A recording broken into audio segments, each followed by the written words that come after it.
Welcome, everyone, to Wikipedia as Pedagogy, how students are shaping historical narratives and opening up access. My name is Whit Behringer. I am the Program and Data Analyst at the AHA within the Teaching and Learning Department. In this webinar, faculty will explore how they are incorporating Wikipedia editing into their pedagogy. The panelists will discuss how and why they've adopted the Wikipedia assignment, how this public-facing endeavor has affected their teaching, and how Wikipedia can help students develop a range of critical skills from research to AI literacy.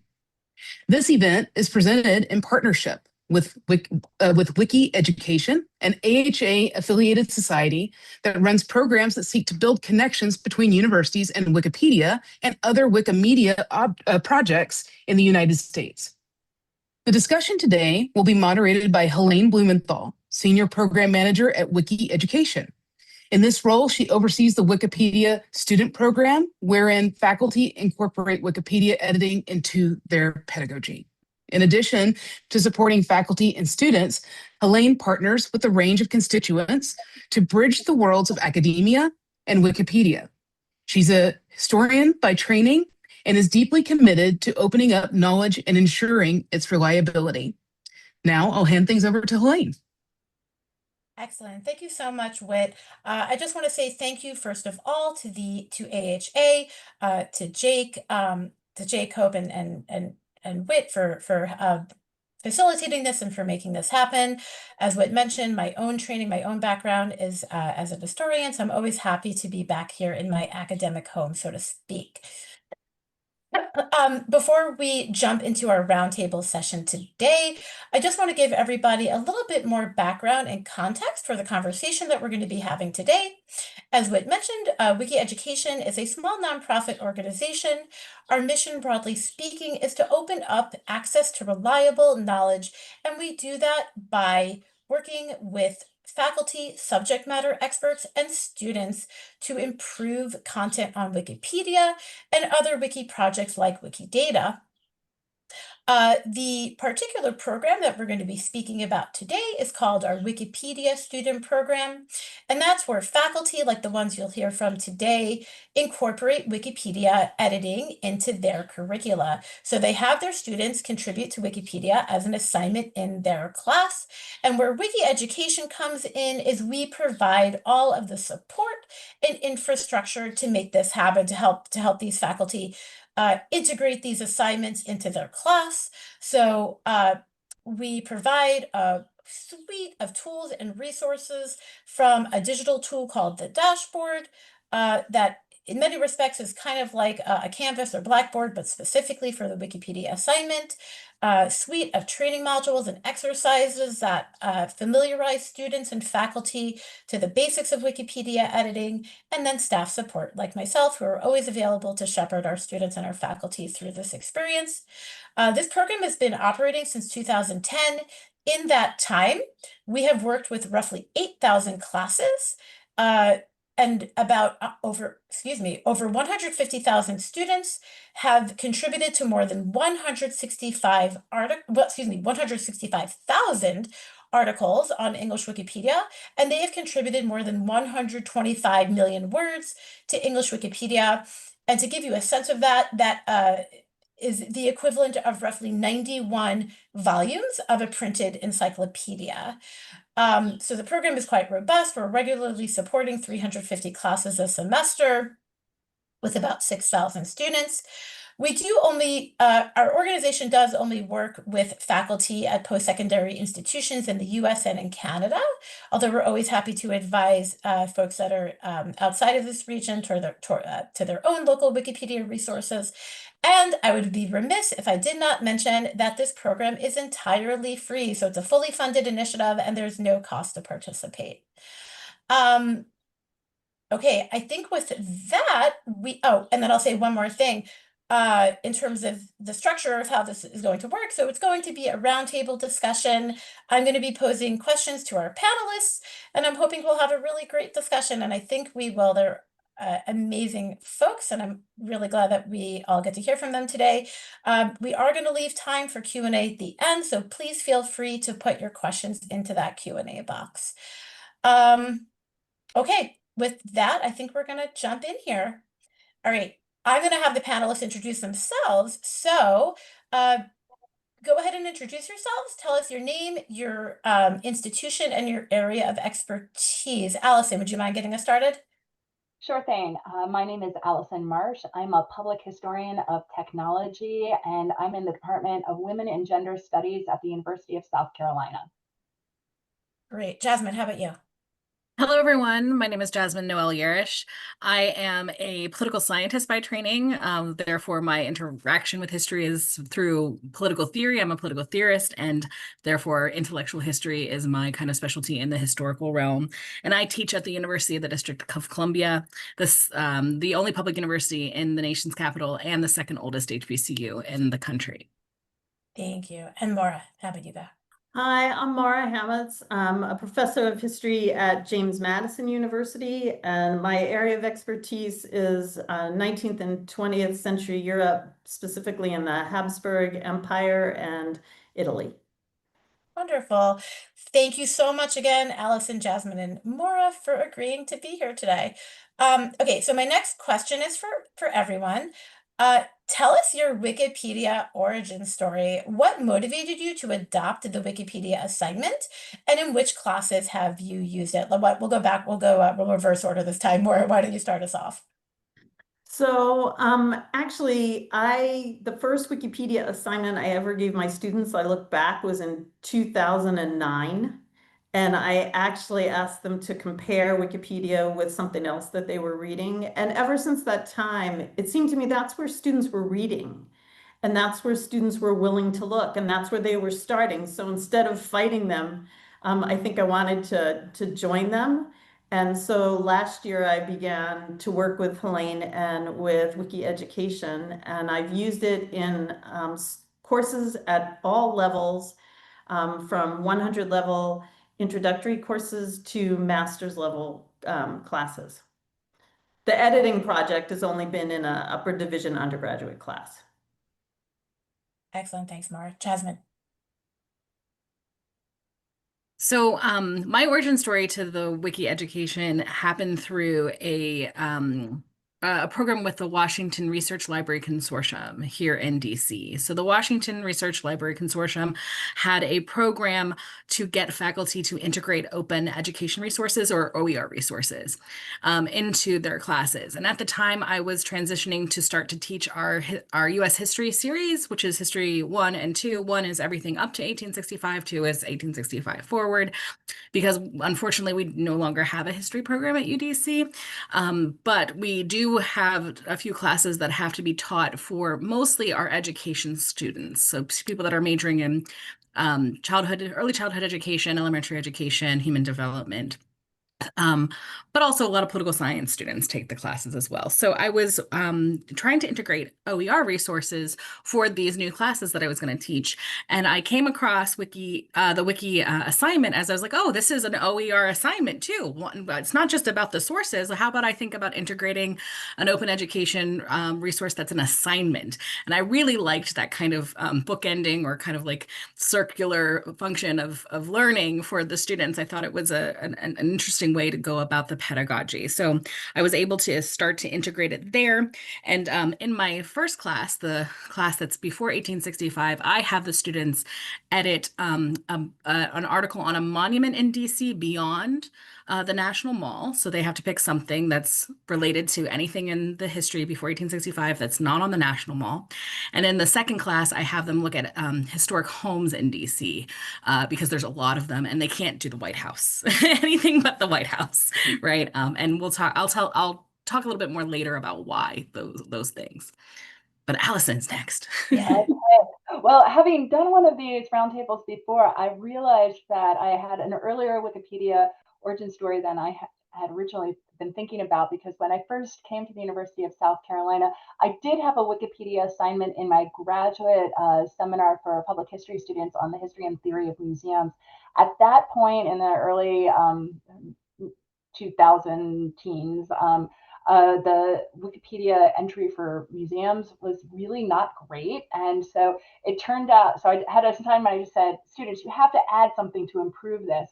And at the same time, my friend and mentor, Steve Lubar, was doing a very similar assignment with his graduate students at Brown. So it was fun to see how our students were interacting with each other and changing each other's based on how we had developed the course over a couple of years. But I let that assignment go and I honestly forgot about it and was reintroduced to Wikipedia through a course that I took when I was on sabbatical during the 24-25 academic year. I took the sponsored course 254, the 250th, to try to get cultural institutions up to speed with the coming semi-quincentennial. And that is where I really got in and wholeheartedly committed to Wikipedia. And I realized how I could incorporate it into my own assignments. So that was the first time that I wrote an article from scratch on my own. I wrote it on the fabulous woman engineer, Mabel McFerrin, who was the only woman who worked on the electrical design of the Hoover Dam and definitely should have a Wikipedia article. Now she does. And then I was like, okay, so how do I do this? And so now I have them, all of my students, it's in just about every class that I teach. So thanks. Thank you, Allison. And I'll just very briefly say, so Allison mentioned that she took this course with us. The other major program that we run at WikiEducation is called our Wikipedia Scholars Program. And that's actually what Allison was referring to. And that's actually where we train subject matter experts and faculty on how to contribute their expertise to Wikipedia. And so if you're interested in that, we can definitely get information about those courses to you. And we are going to be running more of these courses around the 250th anniversary to improve content around American history. Okay, excellent. Thank you all so much again. My first question, I'm going to have Jasmine start us here. Jasmine, can you tell us how you introduced the Wikipedia assignment to your students? What were their initial reactions to the idea that they would be contributing to Wikipedia as an assignment in your class? I'm curious if they shared any pre-existing impressions about Wikipedia with you, and did those change throughout the course? And then finally, have your own conceptions of Wikipedia changed since you've adopted the project? Yeah, thanks so much, Helaine, for that question. The way that I kind of introduced the students to the project is WikiEdu has a really great short video that's kind of like a cartoony video. It's very beautifully rendered. It's like maybe 3 minutes long. It's very short, so it's not a big hurdle. So I introduced that to them. You can find it on YouTube, very easy to find, like Introduction to the Wikipedia Assignment. So I show them that, and one of the things that we do in my class is I really center the epistemological problems of archival silence and archival shouting. And I think what's really great about the Wikipedia project, as Allison just mentioned, when it comes to, there's not a lot of attention to some of the groups of people or some of the issues that seem to always get marginalized, seem to be always kind of like on the edges of the historical record.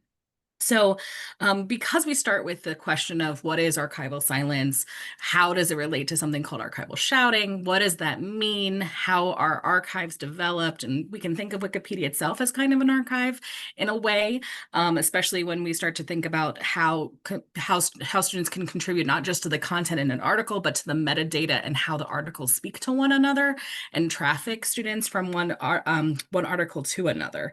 So as I was saying,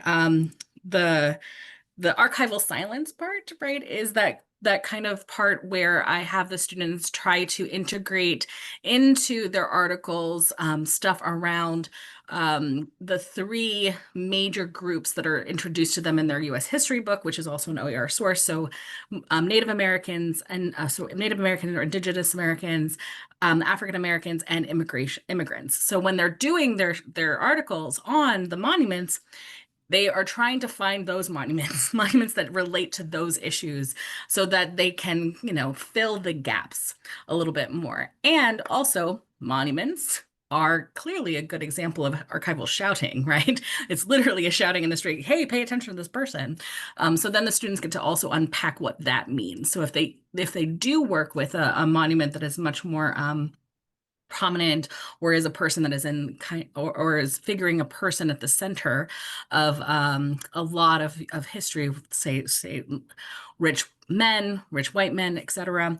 They get to at least unpack a little bit what the monument might not be saying, as well as they do their research. So their initial reactions is a really great question. They're like, first they're like, oh my God, I don't think I can do this, which is number one thing.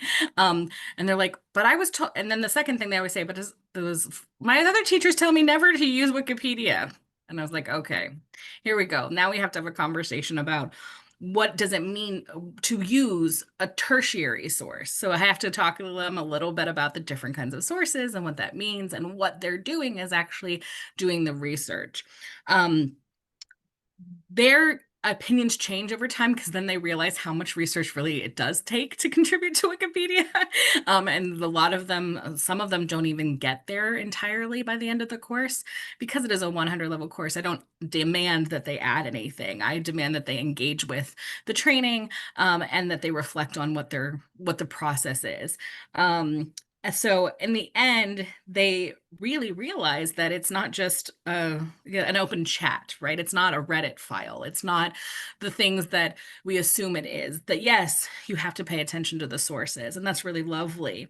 My own has my experience with Wikipedia changed? It actually has. I've actually started editing myself. I hadn't before. I've had colleagues who have in the past, but I've been trying to do little bits here and there. It's a slow process. I think this is going to be a very long project for me over the years, because I was able to start it early and get to see more as it goes on. But I think in this time that we are in, where there are questions about how content is created, I find it to be a really, really beneficial assignment, especially for somebody like me who's very interested in democratic theory and what does it mean to practice civic engagement. And I definitely think that the Wikipedia assignment can be used in classes like civics in a lot of great ways. And any of those classes that we're thinking about when it comes to re-engaging students with the world. And their world is a digital world, just like ours is. So I find that really, really compelling. Thanks so much, Jasmine. Allison, Maura, anything you'd like to add? I just want to add that, so I also teach a 100 level class, and often I am seeing students on literally their very first college,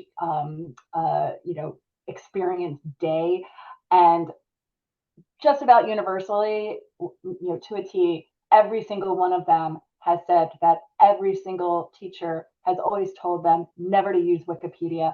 And so that is something that, you fight against quite a bit. So you have to have that conversation as to, okay, well, there's a reason that your K-12 folks said that. And now let's talk about everything that is run with that statement and move on with that. So there is a little bit of background and educating the students about really what is Wikipedia, what it is supposed to be used for, how we can use it, and why it actually is a trustworthy source for what you're asking for. Yeah, and I can tell you, getting to work with many hundreds of faculty every semester, that what you just said is pretty universally experienced by students and faculty, that students come up with this notion that they can't use Wikipedia even though they do. And just Jasmine, what you said as well, that they're like, I can't do this, right? I can't contribute to Wikipedia. And then they learn that they can. And they learn that there's a lot of different ways to contribute to Wikipedia. Excellent. Okay. My next question, I'm going to have Maura start us off here. What do you think, Maura, are the major pedagogical outcomes of the Wikipedia assignment for your students? How do you go about connecting the Wikipedia assignment to your broader course objectives, the course subject? And I guess, how would you compare the Wikipedia assignment to other pedagogical activities that you've done? Thanks, Helaine, for the question. I think for me, the interesting part of it and if I'm thinking about how it works with what I want to do, is I guess my questions for it and my use of the assignment are more meta than that in a way. One of the things, and I think for historians especially, is what it allows me to help my students to do is to think about the flattening of knowledge that we get in electronic sources. Because what I have them do, they did a project on technology and color at the turn of the 20th century. So 1880 to 1914. And I made them get their facts from the sources from that period, or many of them from the sources of that period. And what they found is when they really started to get excited about the sources from the period to compare that, and then also to see what had made it into Wikipedia already and what hadn't, and the ways in which that connects to society at large. So I think it helps to counter this flattening of knowledge in a meta way. It's easier to get students to explore things in a variety of ways. So I used color, which is a universal. So all of them can in some way look at it, but then they're forced to look at it in a different way. And because Wikipedia allows you to have syncretic, it's much more syncretic than a large paper. They actually get to do a bunch of different things. They look at the colors they're interested in, they find a few facts, and they move on. And then they're following what they want to follow. So they're digging deeper. I had a student who looked at a manual about the colors of birds and what to call birds that an ornithographer did. And he started off saying, I hate birds, but I found this source, so I'm going to use it because that's what I'm doing. And in the end, he could talk about all of these birds and these colors and how they related to science and biology and society. And so I think it opens those worlds for students. I loved the dashboard setup because it allowed me to do a lot of lower stress assignments, just to let them do lower stakes things, lower stress, and do it bit by bit in a way that you all help them set out. And somehow I think setting deadlines for students that are not the deadlines that I set, but that are already in there, really helps them in a way that they can't just go into class and say, hey, Dr. Hametz, I didn't get to it. I'm like, somehow there's this broader thing that they're looking at.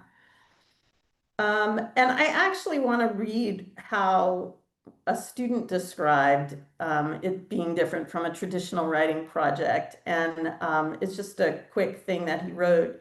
And thank you to Helaine, because the student's essay is also on the blog, so I'm going to share it. But he said, this assignment changed my view of color in a fundamental way.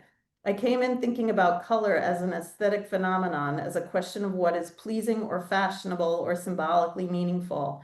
I leave thinking about color as infrastructure.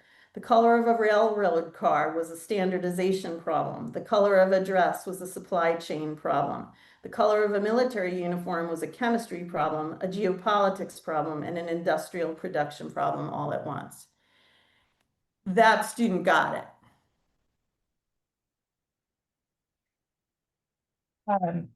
Incredible. Thank you so much, Maura, for sharing that. Yeah, and I shared that link. We just actually put that on our blog today about this class that you taught. And I was reading it and I was like, man, I wish I could have taken this class. It sounded incredible. It was fun. Oh my God, the things we found. Oh God. Anyway. Yeah, absolutely. Jasmine or Allison, anything you want to add as well in your experience? I like what Maura said about how the assignment allows students to do a lot of different things with the Wikipedia. Part of my class, I have them do site visits. So they have to go look at their monument that they pick. They have to go to the historical home that they pick in the other class.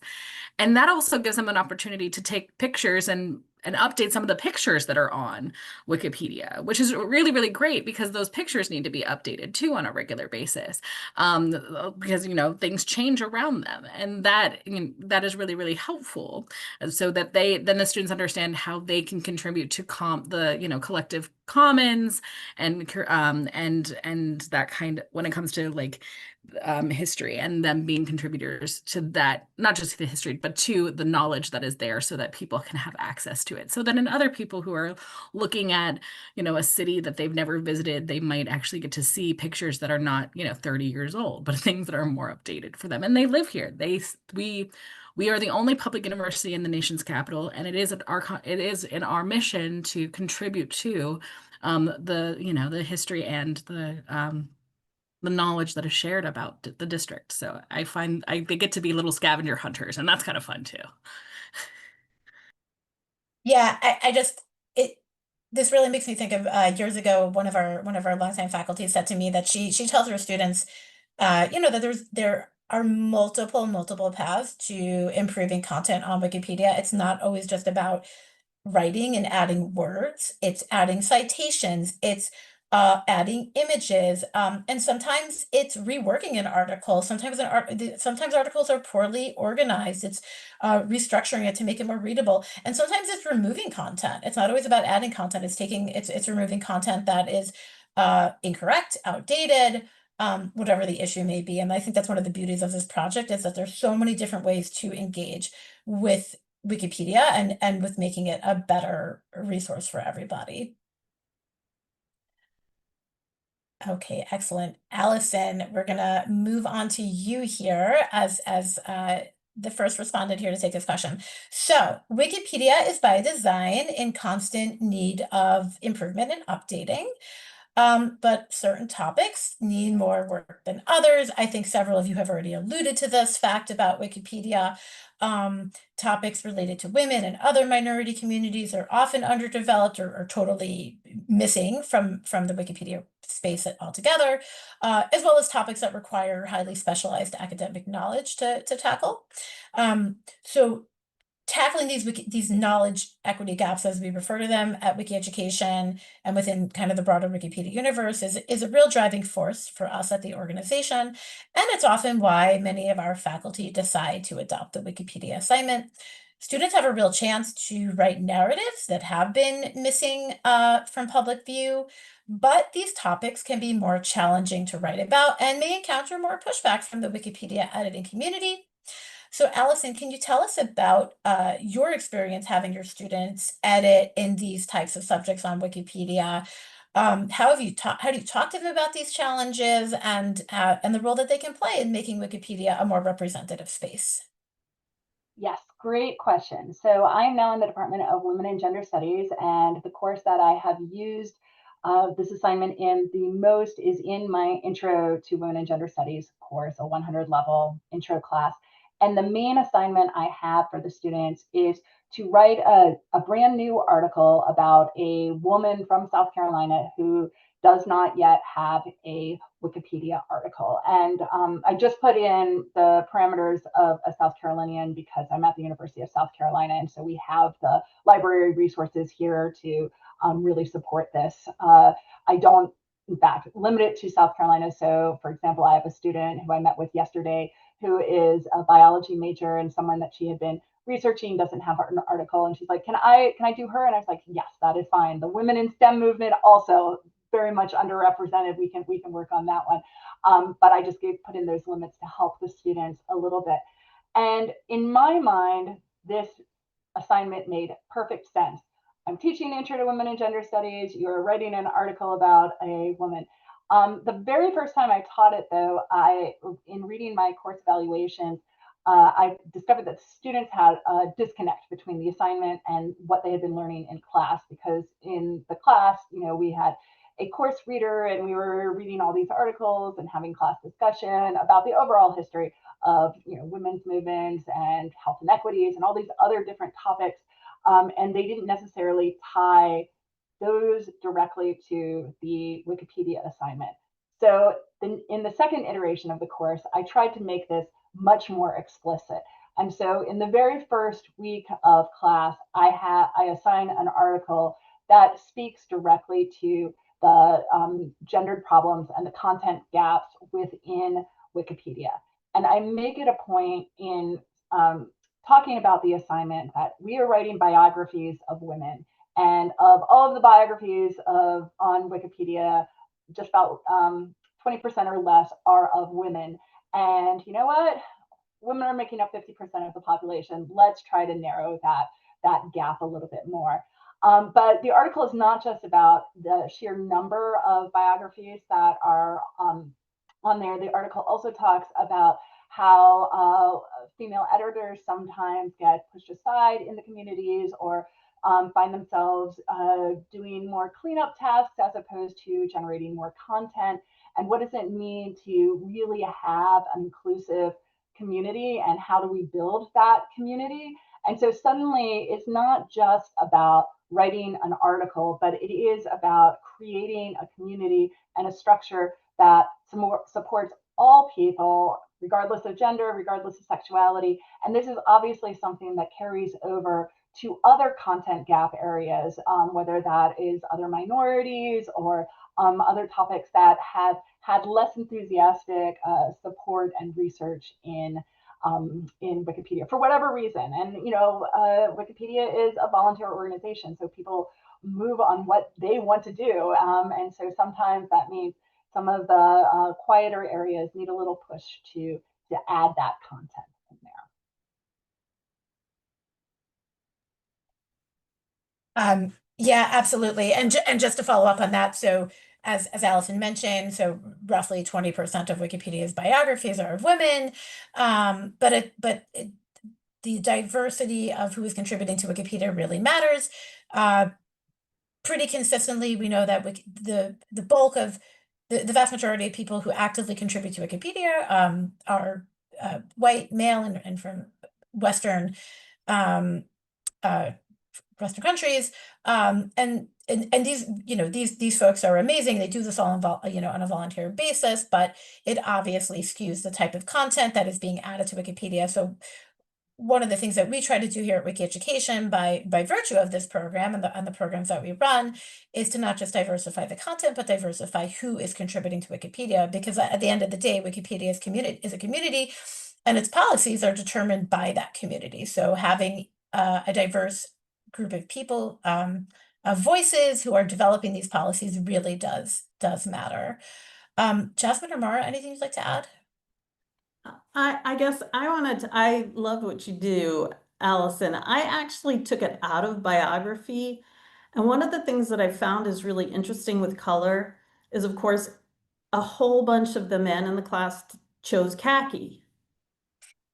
Then they found how developed the khaki article was. And then we started to talk about like the military uniforms. What's Prussian blue? Why is there a huge Prussian blue article? And they started to see that other colors that may be considered less masculine or weren't tied to those more typical subjects like the military, how much less there was and how much more they could contribute and how much easier the assignment was. So I had a student who loves, she said, light blue, and she's also interested in other things. And she was interested in women and spiritualism and found all this stuff about hate blue, which is spirit blue. And so she said, oh my gosh, I decided to do that. And I could do all my 10 things on hate blue because there was nothing in that article. So it really actually engaged them, but I didn't have to say it. They actually were getting it from their peers when they tried to get in and do, I'm gonna do camouflage brown. Well, go ahead. But there's a huge article on that, right? So look at something else. And that's where they started to get into understanding those differences and thinking about who contributed and why and how those all come together. That's incredible, Maura. Yeah, you can see evidence of these equity gaps like all over Wikipedia, and I wouldn't have thought about it being in color, but here you are. Incredible story. Jasmine, anything else before we move on? I was going to say that like what's really fascinating for the course that I teach, which is the second one with the historic homes, I talk about the ways in which historic homes have different lives. So some become museums, like Allison, we were talking about public history and like museums. Some are private homes. People actually live in them, right? And then there are other ones where they're sites for organizations. So where the AHA is probably located, their house that is here in DC is probably a historic home or part of a historic home. I know that the American Political Science Association's house is in the historic DuPont Circle. So we get to talk about, the National Registry list and house to houses get on that list. And I talk to them about what that process is and the difference between being on the registry and being named a national landmark and what are those differences and what kinds of activism and organization has to come into that. And I think that there are these moments where the students are like, I'm going to pick one that's like really, really big, like the Woodrow Wilson house. And I'm like, nah, now this article really hard to do. And then they're like, well, I'm going to pick the Alma Thomas house, the first African-American woman to have a painting hung in the White House. And it's a private home. And they're like, I'm struggling with doing this article. But then they learn all about her. And then I get them to like notice, okay, you can edit the article by maybe moving stuff from her longer article, the biographical article, into the article about the house. Sometimes it's about moving some of that information over as well.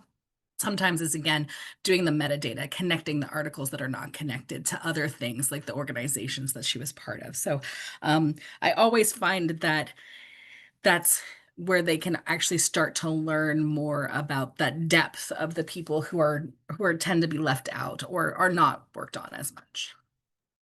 I love what you just added, and it makes me think of something that I want to just add on to sort of the description of the assignment and also how the dashboard works for people who might be interested in incorporating these assignments into. The dashboard, you can use as much or as little of the content at that you want. You can have students just edit existing articles or just add images or just add references or create entirely new articles. But one of the modules that the dashboard provides is the opportunity for peer review so that you can have your students edit or do a full evaluation and critique, and they have leading questions for you to really systematically look through the article and determine does it have a neutral point of view, are all the facts supported with reliable sources, things like that. And one of the things, now that I've been doing this same project for iteration after iteration, the first time that I taught the course, I had just sort of created a list of, famous South Carolinians and their articles, right? Now my list that each class uses is articles that the previous classes of students have written themselves. So when they go to evaluate their first article, they are actually looking at prior students' work. And when they are asked to improve that by adding a fact or adding a citation, they are taking previous student work and making it that much better. And then when they get the point to start writing their own article, they're having their own classmates review their work and give them feedback to help them write better. And once they start seeing that they see that they are part of a growing community, and it's not just the people in their class, but they are now part of a legacy of students who are continuing to contribute to Wikipedia, it helps with their own self-esteem. It helps them think like, okay, wait a minute, other students have done this, other 18-year-olds are able to do this, I can do this, but I can also make it better. And so it really does build upon each other to create a really supportive community. And I think that is one of sort of the pillars of Wikipedia, to have this this supportive community that is working to make the site a better resource. Can I add just something really quick, because that this spurred the thought. One of the other things that I find is that some of the students who have disability flags or in one way or another have trouble in person in class, sometimes they can get really into this in a variety of ways and look at the details and really gain confidence about the work that they've done. online, and then they are much more comfortable coming into class. So especially for students with disabilities who may or may not feel that they can communicate in class the way they want to, or even some of them who have the flag disabilities from the Office of Disability. I found that I've taught 2 classes with a Wikipedia assignment, and I've had students follow both of those classes because they felt it was a much more comfortable assignment and they could be part of the community and then contribute. This is all incredible. Thank you. I think you're all just really embodying the spirit of this assignment, and I think of Wikipedia. Okay, I'm gonna. We kind of have to talk about this, the elephant in the room, so to speak. So AI has really upended higher education in a lot of ways. Faculty are grappling with a host of questions: how to create assignments that are pedagogically meaningful, how to assess student knowledge, how to use AI, should I use it at all? The list goes on and on. Can you talk about the Wikipedia assignment in the age of AI? Curious if you talked about it with your students, and do you think has the Wikipedia assignment helped you or your students to better understand both the limitations of AI as well as its potential uses? And this one, if anybody wants to jump in, feel free. Helaine, can you just talk a little bit for people who might not know about what you guys have done with AI? 'Cause Yeah. that is what's incredible. I mean, that has been so helpful. Yeah, absolutely. So I will say that Wikipedia, it took a little while, but it does actually have an official policy that you cannot add any AI generated content to Wikipedia. And that is because a lot of the content produced by Wikipedia fails verification. So you can't actually find the information that it's saying in the sources that it's saying that information lives. And so that is Wikipedia's policy. And so we obviously have to abide by that policy. So what we've done is we have a training module as well as some videos on AI and kind of why AI generated content is not appropriate for Wikipedia. But also we do provide avenues for students to use AI as a brainstorming tool, as a research tool, et cetera, et cetera. And so we actually do at WikiEducation, we're working with a lot of students. As I mentioned, we work with roughly 6,000 students every semester. And they're regularly adding 5 million words to Wikipedia every term. And so we've got a lot of content to tackle and to review with a pretty small nonprofit staff. And so we do employ an AI detector called Pangram. We did a lot of vetting. I know AI detectors have gotten a pretty bad reputation. We did a lot of vetting about which one to choose.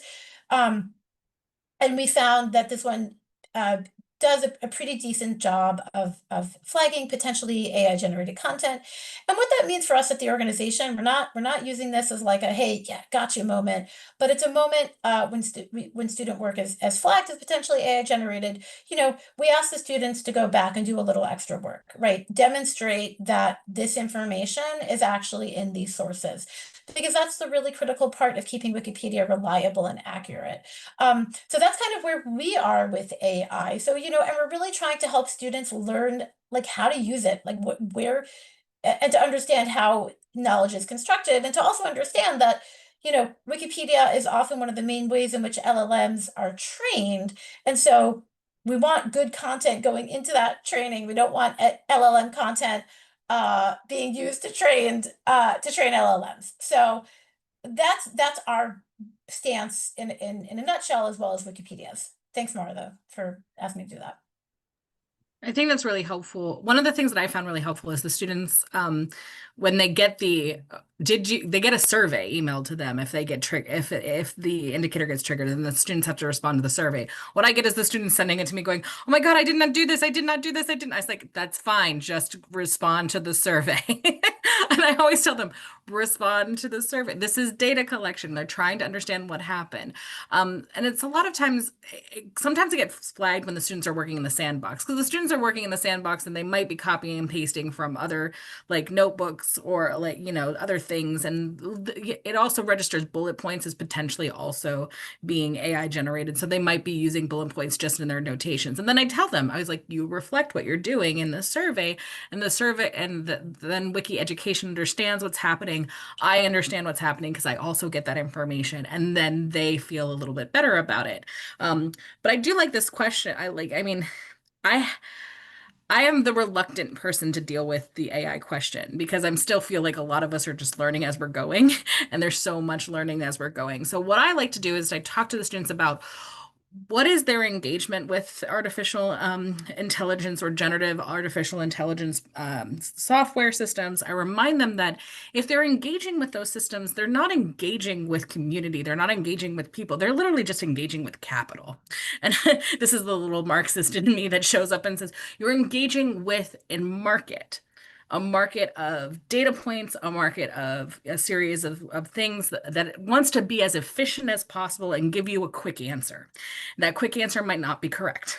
And that's why you have to verify it, and you have to go back through and you have to do the due diligence. So I like the Wikipedia assignment as a corollary, because I tell them when you're engaging in Wikipedia, you're engaging with the commons. This is commons knowledge. These are commons people engaging with this process. And yes, this might become a quick question about, well, what's the difference between a reliability, misinformation, expertise, and making sure experts are there. And I go back to my point of saying, like, everybody has expertise. If they follow the process, they can find the information, they can share where they found the information, and we can update stuff. And that's what I love about Wikipedia. I think it is a small d democratic project that a lot of people can engage in a way that makes people build and flex their muscles as saying to themselves, oh no, I know how to do something. 2, I know some information. And 3, if I don't know, somebody else out there might have more information they can build upon this. And even if that does mean erasing it and editing it, that's still building upon something. It is a conversation with other people. AI is just a conversation with a data box.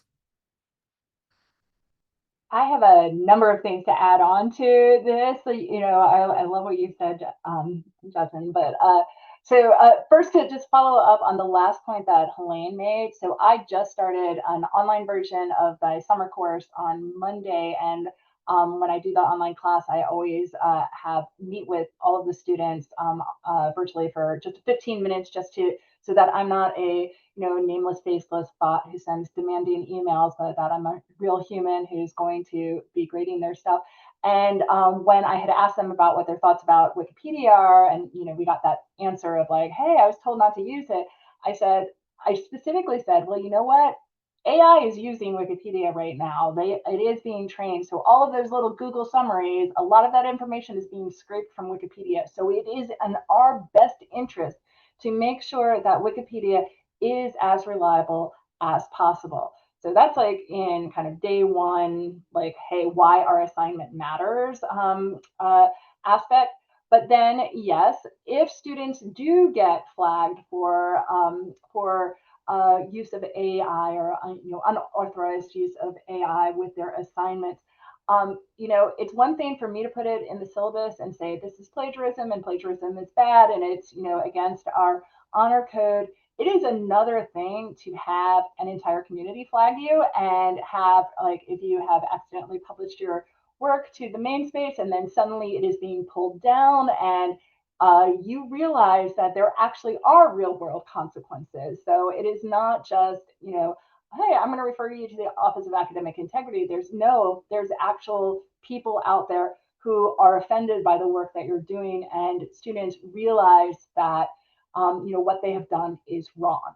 Now, that being said, the students often have no idea what it is that they did that was wrong. And that is another conversation that, again, really just over the last year has really evolved. So, my university surprised all of us last August, the week before classes started, that said, hey, by the way, we've just bought, accounts for every single student to ChatGPT, and we were all like, thanks for the heads up. You could have told us that, you know, in advance.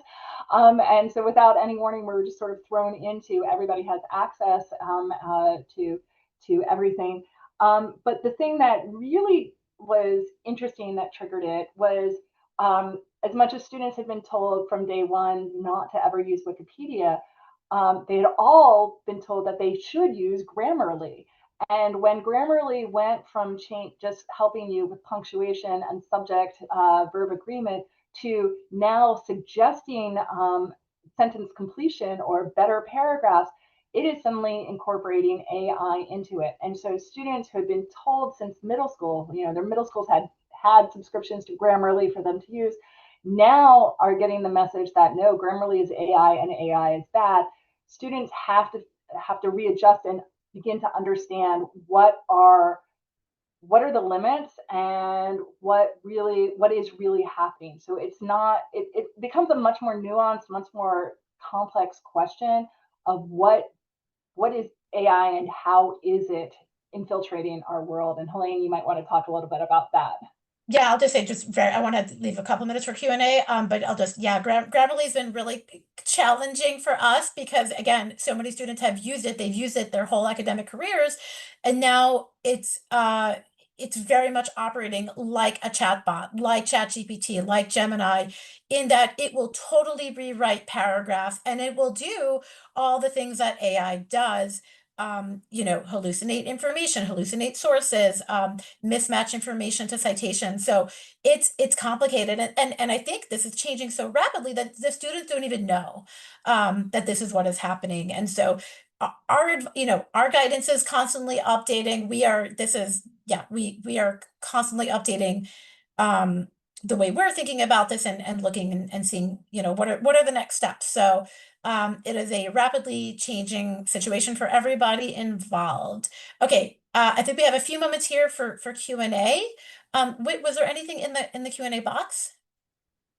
Well, I mean, unsurprisingly, a lot of the questions have been around AI and Here we go. Wikipedia, and I think that we've kind of chewed around the edges of a lot of those questions. But one of them that kind of has remained directly unanswered, and I could provide a little bit of a prompt here, is how can faculty use Wikipedia to help students fight misinformation? What are ways we can help them identify credible sources within Wikipedia or with Wikipedia? Do one of you want to take that, Allison or Jasmine?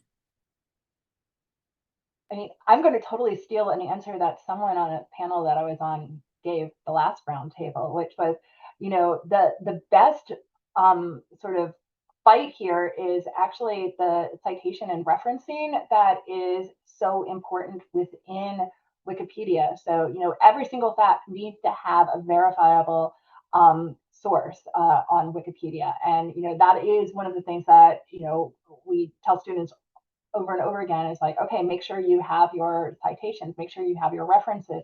And it really is something that if you get flagged for unauthorized use of AI, or if you see problems, it sort of really makes you dig down to, okay, so what was that source? Can I find that source? Is that a real source? Is that a hallucinated source? And then can I go back and change that? Can I improve that? Can I verify that? And so using Wikipedia and the references as reliability checks, I think is one of the best ways to use this assignment to help students understand like why historians have been, you know, hammering away about the necessity of footnotes for ever and ever and ever. So I think this is Maura. I think it also helps them sort of hammer down into sources. So where was that source that went wrong? And what is its cite? Now, if it doesn't cite anything, you've learned something. But if it cites something, go look at that. And I had a bunch of students this semester look at sources and say, but that's not what the source says. And then my answer is, well, fix it. And so they actually are with everything they do, they're having to measure how good those sources are and how much they've been used. And using things that are the most common doesn't always work well for them. And so I think it's been super helpful in that way. And also looking at what Wikipedia thinks is a reliable source and what is not a reliable source. So making that distinction between different types of blogs. Is this a personal blog that someone is just putting their opinions out? Is this an official blog from something like the Smithsonian, because they have different levels of fact checking and expertise there?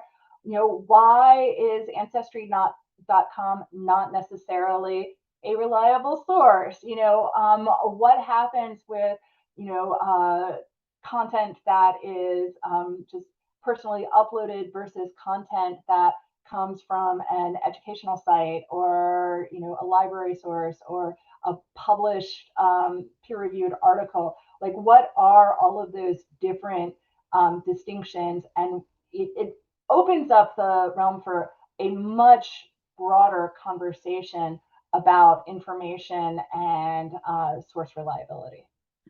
I Yeah. also, Go can ahead. I'm sorry.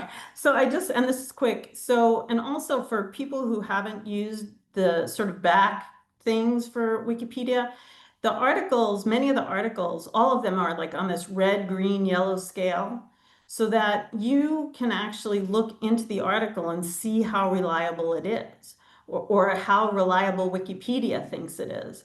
And that is fascinating for students too, to look behind the scenes. And I've had them use yellow and red, attack the yellow and red articles less than the green ones. And that also helps them to differentiate the sources. Yeah, I think this that is really really more. One of the other things that I think is challenging for my students in particular, I do have a lot of students, and I'm going to try to answer some of the other questions and that have come up as well in Q&A. I have students that that need accommodations. I have a lot of students where English is not their first language. I have a lot of students who are engaging in various different ways. So one of the things I have them do is really evaluate the article that they have. If they've selected an article that already exists, they evaluate it, and I have them evaluate it based off of, look at the references. Are these secondary sources? Are they a secondary academic or scholarly sources? Are they secondary popular sources? Are they actually primary sources and not actual secondary sources? Because you're not supposed to be using primary sources for Wikipedia articles, because Wikipedia it's a encyclopedia. It's a tertiary source that is providing information that is found in other secondary sources. So having them be able to even just articulate, okay, this is the number of the sources that are already being used in the article, is a really good way to deal with accommodations, because then it's not necessarily about their writing. And then that goes into the question of, now we have a lot of students that are native AI users, that even their voices are starting to sound, how they write starts to sound AI.